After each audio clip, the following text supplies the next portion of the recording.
IAMA, I'm Tommy. I built ReviewMeta, a site that detects fake reviews on Amazon. AMA. Hello Reddit, I'm Tommy Noonan. In 2015, I spent an entire day reading all 580 reviews for a product on Amazon.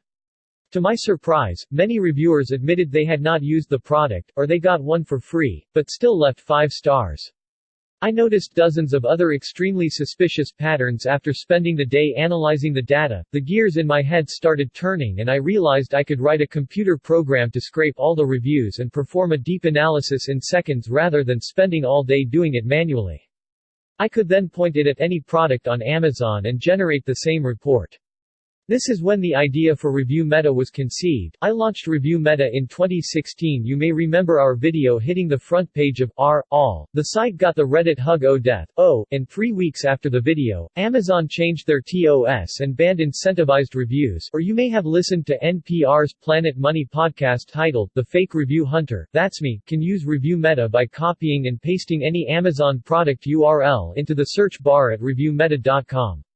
Example report, I'll be answering your questions about fake reviews detection, review hijacking and other scams from 9:30 a.m. to noon Eastern Time, but will likely stick around and answer some more cues if they are still trickling in. AMA, edit, answering questions as fast as I can.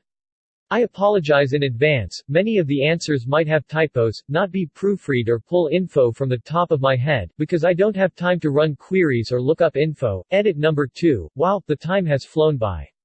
I've answered every new question for a few hours, but need to slow down.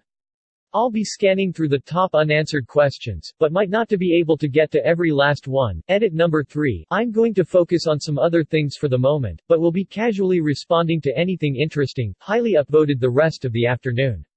Thanks for the great questions Reddit. Hello Tommy, how does ReviewMeta differentiate itself from Fakespot? I use that site regularly for Amazon purchases and it serves me well. I subscribe to Planet Money, but I haven't heard your podcast yet. If I had, I might have already checked out your site. Thanks and good luck. There's a few key differences, the main one is with transparency. Fakespot shares practically nothing about their analysis. I discovered them while I was still in the process of building ReviewMeta and decided that I wanted ReviewMeta to show everything I possibly could about our analysis. Both sites are estimates, and that's why I think it's important for visitors to sorta check over our work and make sure that we're on the right track. We've got a bunch of extra tools and tricks on our site that the common visitor might be unaware of. Here's an article one wrote a few years back going into more detail about the differences between the two sites. Have you ever noticed that some products listed on Amazon have a high review volume and rating, only to scroll down and see that the reviews given are for a completely different and unrelated product? I'm wondering how these third-party sellers are able to manipulate their product listing with popular products to make theirs seem popular and highly purchased. I've witnessed about 4 different cases of this on various items. Yup, this is called review hijacking and we have an warning we display when detected. What would be a better dirty play for an e-commerce seller? Increase its own rating with 5-star fake reviews or sabotage its competitors' rating with 1-star fake reviews? Glad you asked. I always tell people to imagine you are an Amazon seller with a lack of morals and you have a budget to buy 100 fake reviews on Amazon. What is a better investment? To boost your own product with 100 5-star reviews? Or to give each of your dozen competitors a few 1-star reviews? Keep in mind that every one of those competitors is going to have a massive incentive to challenge those 1-star reviews and likely complain to Amazon until they get removed. They won't have the same incentive with your 100 fake 5-star reviews. That's not to say that fake 1-star reviews don't exist. There's a lot of niche categories on Amazon that only have a few sellers, or when 2 top dogs in the field are duking it out. It definitely happens, but I think it's much less common than you'd imagine. The more common cause for bogus 1-star reviews, in my opinion, are review brigades. You see it happen a lot to political books. A bunch of people who disagree with the person flood Amazon to bash the book without even reading it. Here's a bit more on brigades. What algorithms do you use to accomplish this? Do you detect suspicious patterns in the text of a review, or does the algorithm detect suspicious behaviors of users? Both? Yes and yes. We have 15 tests that look for unnatural patterns in the review data. We look at things like the dates that the reviews were posted, whether they are from verified or unverified purchasers, if all the reviews are repeating the same language, if the reviewers have similar reviewing habits, etc. We then look to see if the ratings are vastly different between the reviews we think are unnatural and those that are not. So, for example, if a product gets 50% of its reviews in one day, and those reviews give it 5 stars on average, but all other reviews give it 4.3 stars on average, we know something's up. This helps us throttle back our suspicion meter in case there's a natural spike in reviews, e.g. could be a holiday item. We show our work in as much detail as possible on every report page. It's a lot of information at first, but if you're a data nerd like myself, it's fun to go through it. Here's an example report to look at. What unlikely products have fake reviews? A few thoughts come to mind. First, I would say that pretty much every natural mosquito repeller product I've seen is propped up entirely by fake reviews. Mainly because they simply don't work. Second, I've noticed that a lot of self-published ebooks are also completely full of fake reviews. That's a category that makes sense, but I guess I didn't expect it at first. I just tested a handful of products on ReviewMeta. On one of the products I tested, it said that it removed 28% of the reviews because it thought they might be fake, unnatural reviews, but the rating stayed the same. The Amazon rating was 4.7 and the adjusted rating was still 4.7. So it appears that the adjusted ReviewMeta rating isn't getting dinged because of the fake reviews. What's going on with products like this? Are there instances where ReviewMeta's adjusted rating is actually better than the Amazon rating? Thanks. Great question. Yes, this happens a lot. I was surprised by it at first, but there's 2 reasons why this happens. First, the average rating that is given by Amazon is already a weighted average. So it could be the case that the average rating is already adjusted by Amazon to begin with. Here's their official language on it. Amazon calculates a product's star rating using a machine-learned model instead of a raw data average. The machine-learned model takes into account factors including the age of a review, helpfulness votes by customer, and whether the reviews are from verified purchases. Pro tip: if you click the Show Rating Distribution on the report, you can see the change in raw star rating distribution. Second, just because a product has fake reviews does not mean that the product is garbage. The Amazon marketplace can be extremely competitive and difficult to break into, so sometimes sellers resort to seeding their new products with fake reviews until the honest ones can come in and take over. Sellers know that it's not a long-term strategy to prop a garbage product up with fake reviews because eventually the honest reviews will take over. They know that the only feasible long-term strategy is to create a quality product that will continue to get positive reviews on its own. That said, there are still sellers who are not in it for the long term and just looking for that quick scam. So sometimes you will see the adjusted rating dropping significantly. Check out to see some examples of when the adjusted rating drops. Any advice with dealing with a company that's astroturfing reviews on Google? A company I unfortunately have to deal with in my personal life has sent out mass emails where if you write 5-star reviews on Google they're going to have a raffle to win prizes which amount to hundreds of dollars in cash. I've reported them to Google via telephone, but I'm not sure what else to do. They're currently sitting at a 3.6-star cumulative, with most reviews being 5 stars from the past 2 months. They're a terrible company and I hate standing back and watching this. Man, that sounds frustrating. My friend Jason Brown over at specializes in Google reviews, so maybe he can help you. Is there any way to get the results of your analysis while I browse Amazon, or do I have to read the full report on the website each time? We have browser extensions for Chrome, Edge and Firefox. These will show you the adjusted rating and pass-fail, worn color in the extension icon itself. I'm planning on overhauling the extension in the coming months to show you some of the details directly on the Amazon page itself. What will it take to clean up Amazon and the fake review ecosystem? Transparency. I think Amazon and all the large review platforms need to dramatically increase their transparency.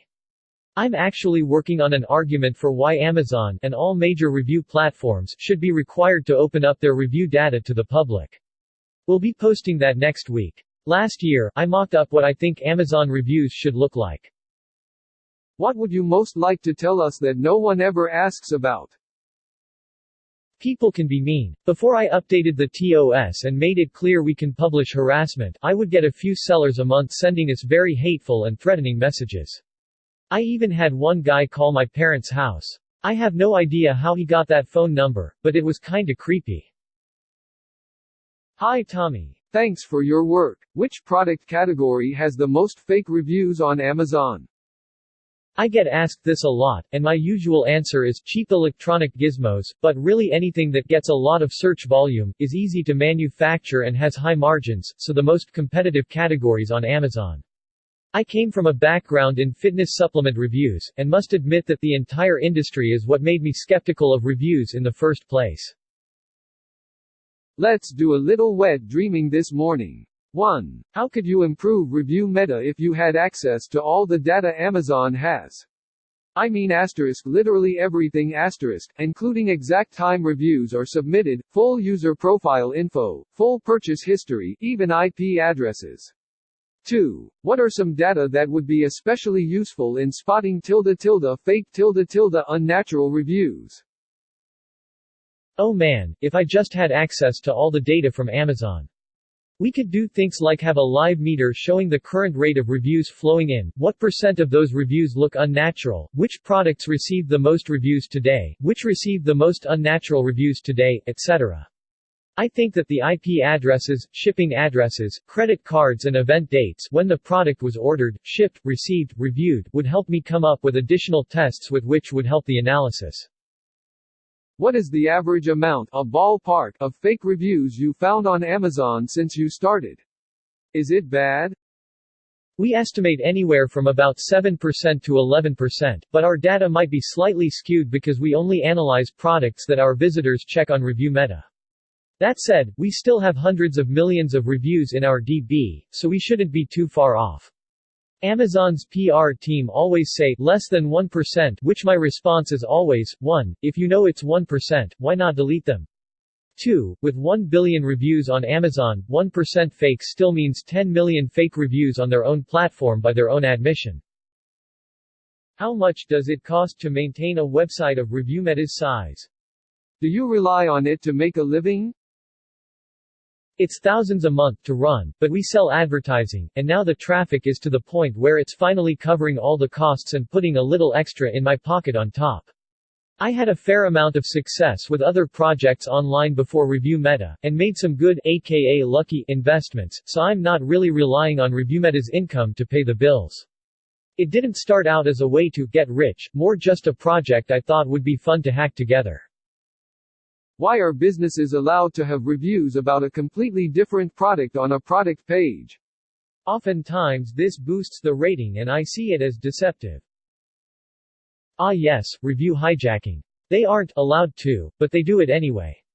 It has to do with the open marketplace nature of Amazon. It's been well over a year since we first reported on this and I can't believe Amazon hasn't fixed it yet. This might fall outside of the scope of your project, but one thing I find particularly annoying is when Amazon seems to arbitrarily combine different products, versions, sizes, etc. into a single ASIN. Many of those reviews seem to no longer apply, or only apply to a specific marketplace seller who is no longer listed, or other issues that make them as worthless as fake reviews.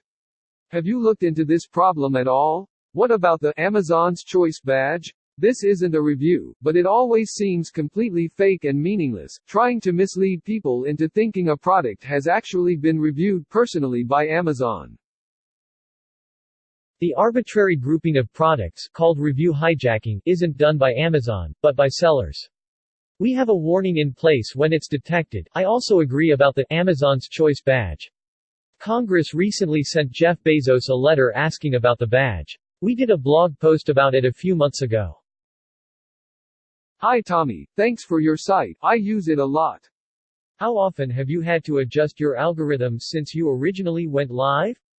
Have you had to make additional changes as scammers became savvy to how your site works?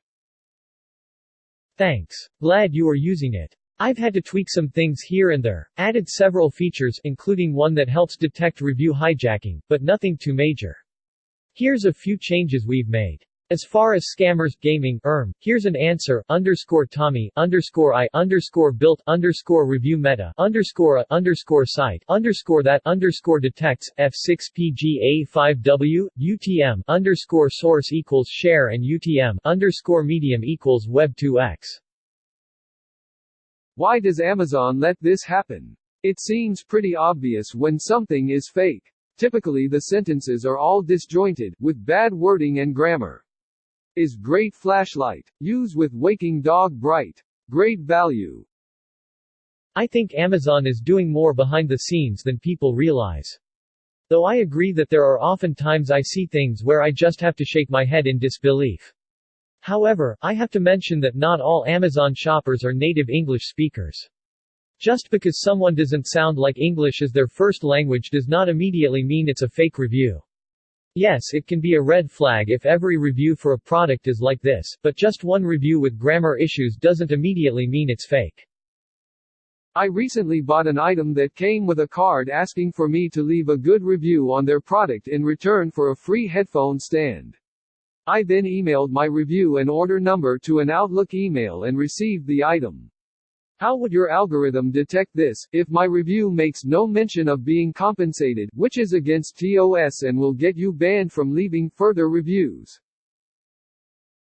It might not detect this. What we do is an estimate, and it would be impossible for anyone to catch every single inauthentic review. However, if everyone that reviewed their headphones also reviewed their headphone stand, that would certainly get flagged in our system. There's a lot of other ways your review might get flagged, but it could definitely slip through the cracks. Hi. Thank you so much for your work. I love it. I work on a data science and research engineering team. We gave a weekly journal club where we read an academic paper and discuss it as a team. I was thinking it would be fun to read something related to your work, e.g. algorithms or detection methods for fake reviews. Can you recommend anything? Thanks for the kind words. I don't know if anything I've written meets the standard of academic paper for the journal club. There's a lot of stuff on the blog, but I think the top 3 posts that would spark a good debate would be. Thanks for watching, listening. Don't forget to subscribe.